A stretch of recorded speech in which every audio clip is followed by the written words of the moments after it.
Listen to this. I think Julius Malema, in terms of his rhetoric, has one of the most progressive rhetorics that I've ever come across. And he's inspired one of the more necessary conversations, not just in South Africa, but on the continent and in the world as a whole. And the argument, because there's people who won't know it, is, if I distill it down, it is fundamentally this. Can you claim to give somebody their freedom if you do not give them the tools to actually exercise that freedom, right? And if I was to use an analogy here, oftentimes what I think he's speaking about in terms of restitution is he'll go, South Africa's racism, you don't have to go far back. You know, you don't have to go back like hundreds and hundreds and hundreds and hundreds and hundreds of years. It's our parents, literally, like not figuratively. It is literally our parents who were the last, like let's say, adult victims of apartheid. And then we were born in apartheid, and then we experienced democracy and freedom outside of it. Yes, and so we grew up outside of it.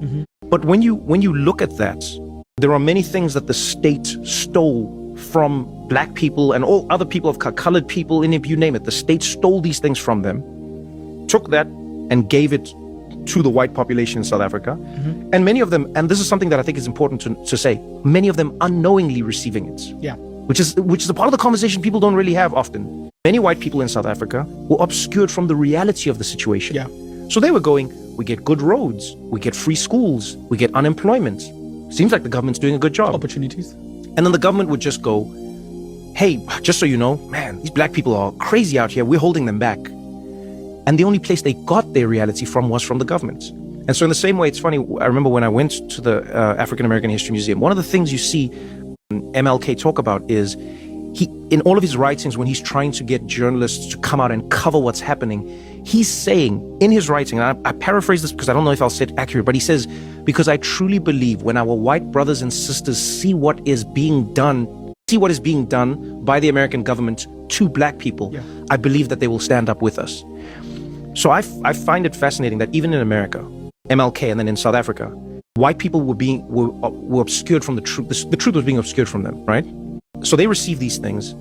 The government steals from black people to make white people live a life that is as good and as easy as possible. Democracy comes, but there is no restitution. There is no correcting of this. You know, the analogy I always use with people is I go, your house is robbed.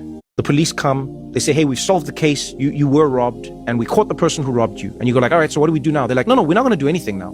They're gonna keep everything that they stole from your house, but we can all agree that this was terrible. And you're like, wait, that's it? And it's like, no, let's start from here now. We do agree this was terrible, so let's move forward from here. But we don't want to take it back from that